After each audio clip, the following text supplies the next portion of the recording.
How Reacher knew about the boat in Season 3, Episode 6. The latest episode of Reacher Season 3 reveals where Teresa was being hidden after she was moved from Beck's basement.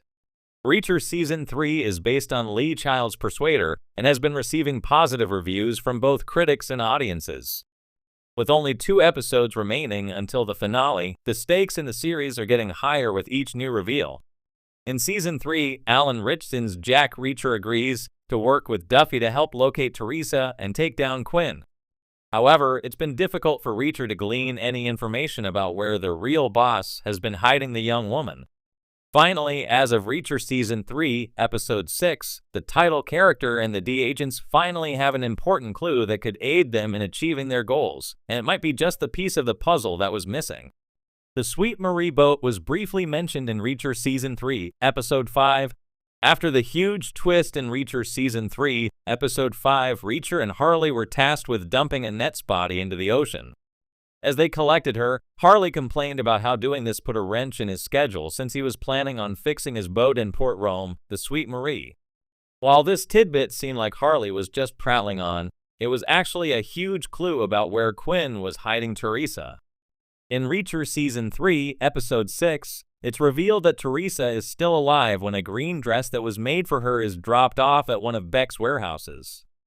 Duffy traces down the tailor who made the dress, and he gives her a phone number for the person who came to request it.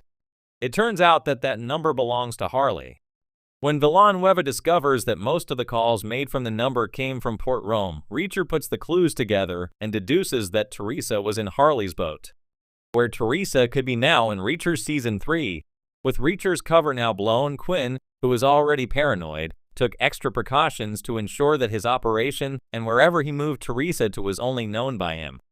Since he can't trust anyone, Quinn probably took Teresa somewhere no one would ever think of looking for her.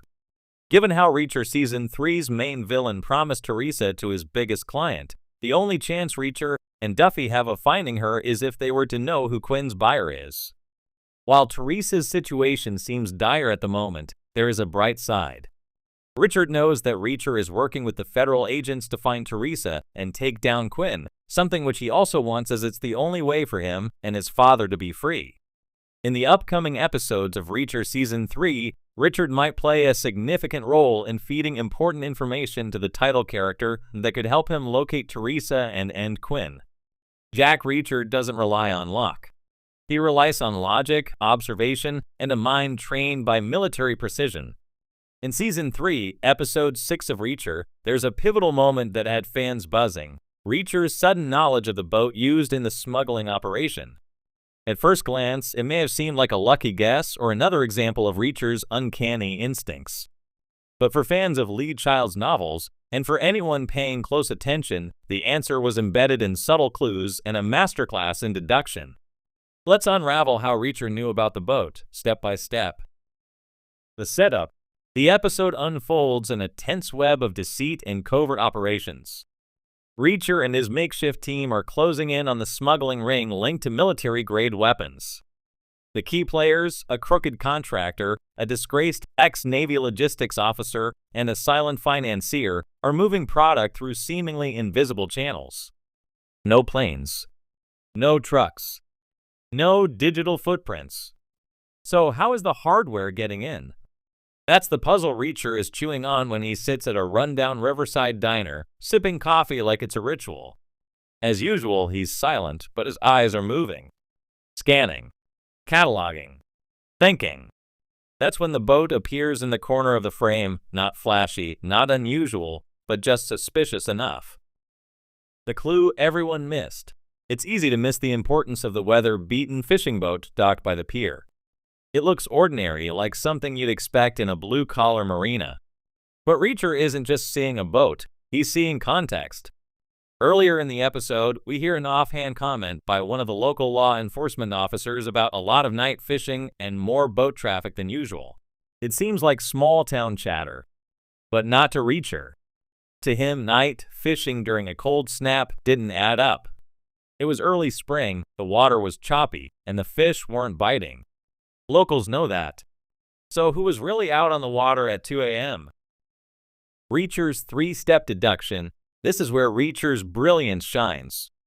He doesn't jump to conclusions, he stacks them. Step 1. The route. Reacher had already eliminated air travel. The small local airport had no unusual flight activity, and there were no trucking logs or warehouse pickups matching the time frame. That left only one viable vector: water. Step 2. The patterns. The team had found modified shipping manifests and a hacked GPS log. One entry stood out: a 2-hour blackout window where a cargo container wasn't trackable.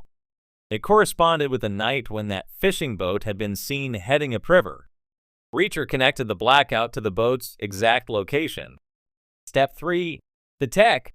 In a scene that lasts barely 10 seconds, Reacher studies a pair of discarded marine radios in a pawn shop. One is newer, with encrypted comms capability. The seller didn't know what it was worth, but Reacher did. It was military surplus. The same kind of comms gear used by tactical units, too advanced for fishermen, but perfect for someone smuggling high-end weaponry. Why the boat was the perfect cover. Reacher's military background comes into play here. He understands logistics better than anyone, and he knows that in operations like this, the best place to hide is in plain sight. Fishing boats don't get inspected regularly. Their manifests are vague, and they can carry a surprising amount of cargo below deck. Plus, in a town with economic troubles, nobody asks questions when one fisherman suddenly does well, especially if he's quiet and pays cash. The smuggling ring exploited this perfectly. But they didn't count on someone like Reacher, a man who notices when boats go out during storms, when docks are reinforced for heavier loads, when the local marina installs extra security cameras for no reason. The confrontation. When Reacher finally tails the boat under the cover of darkness, he does it alone. No backup. Just him, a flashlight, and a crowbar. He doesn't need anything else. What he finds below deck is chilling: rifles wrapped in oilcloth, crates of ammunition, and high-tech explosives tucked behind coolers of fake bait. He was right, and the boat wasn't just a vessel. It was a mobile armory. Reacher doesn't gloat.